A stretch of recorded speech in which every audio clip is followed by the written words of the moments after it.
महिला होती है, चाहे वो किसी भी जाति की हो, किसी भी धर्म की हो, अगर महिला का गैंग रेप कर दिया जाए और उसको जिंदा रात के अंधेरे में जला दिया जाए, तो क्या हम अपने घर में खुशियां मनाएंगे? क्या पकवान पकोड़े बनाएंगे? लेकिन हम तो हर साल ऐसा करते हुए आ रहे हैं कि नहीं?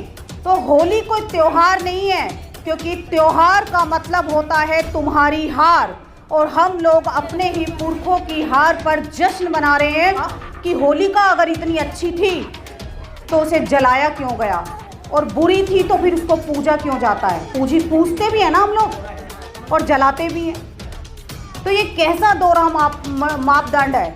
तो हम लोगों को समझना होगा कि जहां हम एक तरफ उस महिला की पूजा कर रहे हैं, वहीं दूसरी तरफ हम उसको जला रहे हैं।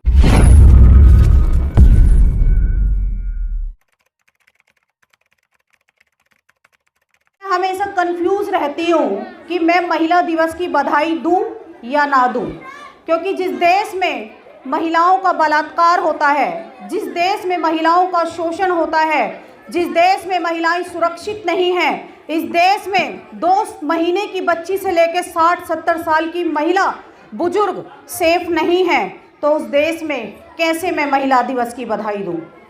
तो मैं महिला दिवस की बधाई नहीं देती, क्योंकि चंद महिलाएं ही हैं जो इस देश में सुरक्षित हैं, क्योंकि हमने उस माँ की कोख से जन्म लिया जिस माँ की कोख की इज्जत आज इस देश में नहीं है। आज भी हमारी समाज की बहन बेटियां अपने अधिकारों के लिए, न्याय के लिए सड़कों पर दर दर भटक रही है, लेकिन कोई पूछने वाला नहीं है, कोई सुनने वाला नहीं है। महिला दिवस क्यों मनाया जाता है, इस पर थोड़ी सी मैं अपनी राय रखना चाहती हूँ कि न्यूयॉर्क शहर में 15,000 महिलाओं ने एक आंदोलन किया और उसमें उन्होंने अपनी मांगों को रखा कि हमें वोट का अधिकार मिलना चाहिए, समान वेतन मिलना चाहिए। तो ये जो कुछ मांगे उन्होंने वहाँ पर रखी, और दूसरी तरफ रूस में भी एक आंदोलन चला जो शांति और रोटी के लिए था। अमेरिका ने इसे 1 साल बाद अंतर्राष्ट्रीय महिला दिवस घोषित कर दिया, और तब से ये आज तक मनाया जा रहा है। इस देश में आज महिलाएं सुरक्षित नहीं है। आप लोगों ने देखा होगा कि अभी हाल ही में जो प्रोफेसर रितु या उनसे पहले बहुत सारी हमारी ही समाज की बहन बेटियां जो सड़कों पर बैठी हुई हैं, या उनसे पहले की अगर बात की जाए तो पहलवान जो बेटियां थी उनको भी न्याय नहीं मिला। उनके साथ हमेशा से ही अन्याय होता हुआ आया है। माता सावित्रीबाई फूले नहीं होती तो आज हम यहाँ नहीं होते, क्योंकि फूले दंपत्ति ने उस समय बगावत की, या मैं कहूँ कि सीधा सीधा अपनी मौत को दावत देना था। लेकिन हमारे सभी महापुरुषों को पेट की भूख से ज़्यादा सम्मान की भूख ने सताया, और उस सम्मान को पाने के लिए उन्होंने जन जागरण अभियान किए। उस समय इतनी सारी कुरीतियाँ थी, इतनी सारी परंपराएं, रीति रिवाज, और सबसे ज़्यादा जो शोषण होता था वो हमारे ही समाज की बहन बेटियों का होता था। ज्योतिबा राव फूले ये अच्छी तरीके से जान गए थे कि इसका कारण क्या है। इसका कारण था शिक्षा का अभाव, और इसीलिए उन्होंने सबसे पहले शिक्षा पर जोर दिया, और उनके जहन में लड़कों को पढ़ाने की सोच नहीं पैदा हुई। सबसे पहले जो सोच उनके मन में आई कि मुझे लड़कियों के लिए विद्यालय खोलना है, क्योंकि एक परिवार में अगर एक महिला बदलती है तो वो अपना पूरा परिवार बदल देती है। एक परिवार में अगर एक महिला शिक्षित होगी तो वो पूरे परिवार को शिक्षित कर देगी। ये बात हमारे महापुरुषों ने तो जानी ही, क्योंकि वो जानते थे कि हर, चाहे वो मजदूर महिला हो, चाहे वो कामगार महिला हो, चाहे वो मछली पालने वाली महिलाएं हो, वो हमेशा अपने पतियों के साथ कंधे से कंधा मिलाकर चलती है। संविधान से पहले भी और संविधान लागू होने के बाद तो दुगनी तेजी से वो चलती है। हमारे महापुरुषों ने ये जाना, लेकिन उससे पहले ये बात ब्राह्मणों ने जान ली, और उन्होंने क्या किया कि सबसे पहले कि अगर मुझे किसी भी परिवार को गुलाम बनाना है तो उस परिवार की महिला को गुलाम बना लो, तो ऑटोमेटिकली उसका पूरा परिवार गुलाम बन जाएगा। महिलाओं को शिक्षा से दूर रखकर अज्ञानी बनाया गया और बंधनों में बांधकर उनको गुलाम बना दिया गया, और महिलाओं की रीढ़ की हड्डी को तोड़ कर रख दिया।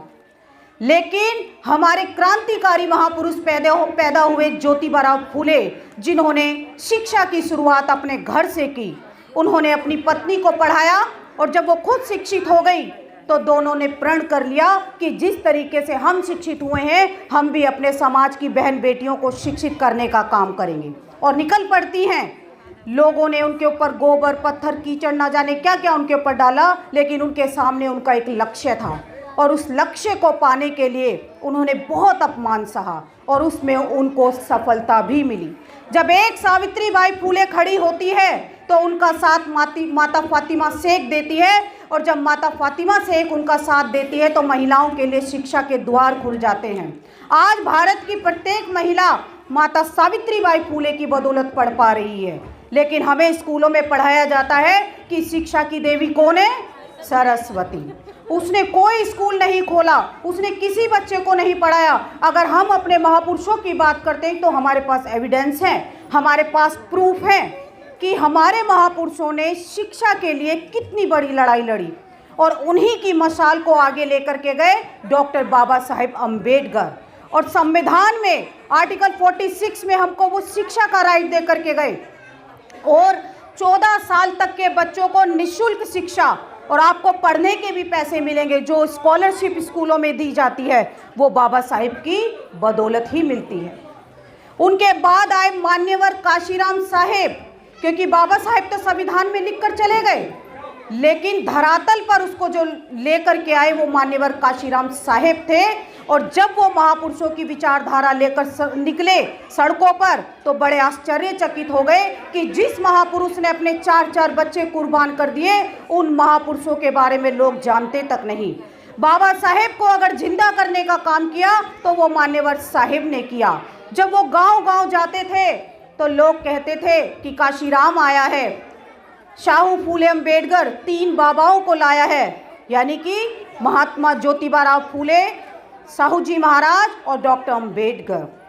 उनकी संघर्ष, उनका त्याग, उनके बलिदान की वजह से ही आज बहुजन समाज एक माला में पिरा हुआ है।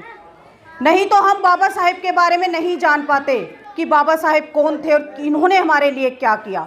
तो मान्यवर काशीराम साहेब की बदौलत ही इस देश की सामंतवादी और मनुवादियों की चूल्हे हिल गई और उन्होंने बहन जी को जो मुख्यमंत्री बनाया, और उन्हीं की बदौलत वो 4-4 बार उत्तर प्रदेश में शासन करने वाली बनी। तो ये बहुत बड़ी बात है, क्योंकि हमारे सभी महापुरुषों ने अपने से ज़्यादा दर्जा महिलाओं को दिया, महिलाओं के सम्मान की बात की, महिलाओं के बराबरी की बात की। अभी भाई बता रहे थे तो 24 तारीख को कौन सा त्यौहार आने वाला है? होली।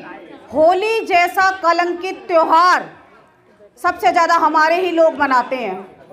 कलंक का टीका अपने माथे पर लगाते हैं। जबकि आप लोग स्टोरी भी जानते होंगे, मैं स्टोरी नहीं बताऊंगी। आप जानते हो कि प्रहलाद और हिरण्यकश्यप और होलिका, उनकी जो कहानी उसमें बताई गई है, मैं उस कहानी को साइड में रखती हूँ। मैं आपको बताना चाहती हूँ, मुझे ये बताइए कि महिला महिला होती है, चाहे वो किसी भी जाति की हो, किसी भी धर्म की हो।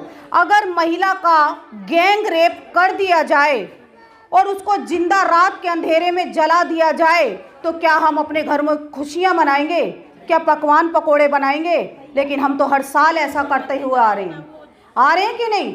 तो होली कोई त्यौहार नहीं है, क्योंकि त्यौहार का मतलब होता है तुम्हारी हार, और हम लोग अपने ही पुरखों की हार पर जश्न मना रहे हैं, खुशियां मना रहे हैं, क्योंकि हमें इतिहास की जानकारी नहीं है। होली एक शहादत दिवस है। आप लोगों ने सुना भी होगा कि होलिका अगर इतनी अच्छी थी तो उसे जलाया क्यों गया, और बुरी थी तो फिर उसको पूजा क्यों जाता है? पूजते भी हैं ना हम लोग और जलाते भी हैं। तो ये कैसा दोहरा मापदंड है? तो हम लोगों को समझना होगा कि जहां हम एक तरफ उस महिला की पूजा कर रहे हैं, वहीं दूसरी तरफ हम उसको जला रहे हैं। तो ऐसे कलंकित त्योहारों से हमको दूर रहना है। और सबसे ज़्यादा शुरुआत नशे की जो होती है वो होली से ही होती है। और कहते हैं कि भैया बुरा ना मानो, होली है, 1-2 पैक में क्या हो रहा है, और फिर पी के पड़े रहते हैं नालियों में इधर उधर। ये सबसे ज़्यादा हमारे ही समाज के ऊपर होली का त्यौहार जो है थोप दिया गया है। तो ऐसे गलत त्योहारों से आप बचिए, क्योंकि ये हमारे त्यौहार नहीं है। अभी हाल ही में आपने देखा होगा कुछ साल पहले कि मनीषा वाल्मीकि का जो केस इतना ज़्यादा पूरे देश में जो वायरल हुआ कि उसको भी रात के अंधेरे में जला दिया गया। तो हमारे समाज के साथ तो ये शुरू से होता हुआ आया है। मैं आपसे कहना चाहती हूँ कि सबसे ज़्यादा ब्राह्मणवादी व्यवस्था को अगर कोई मजबूत कर रहा है तो वो हम महिलाएं कर रही हैं। आप लोगों से मैं हाथ जोड़कर रिक्वेस्ट करती हूँ कि ऐसे कर्म कांडों से दूर रहिए और आग लगा दीजिए ऐसे फालतू के कर्म कांडों को जो हमें चैन से जीने नहीं देते। तथागत बुद्ध और बाबा साहेब की शरण में आ जाइए तो हमारे विकास होने से दुनिया की कोई रास्ता रोक नहीं सकता। अगर हम लोग महापुरुषों के बताए रास्ते पर नहीं चलेंगे तो ऐसे ही हमारा पतन होता रहेगा। शिक्षा ही वो हथियार है, अभी हमारी बहन ने बताया, शिक्षा ही वो हथियार है जिससे हम अपनी गरीबी दूर कर सकते हैं, जिससे हम अपनी दरिद्रता दूर कर सकते हैं।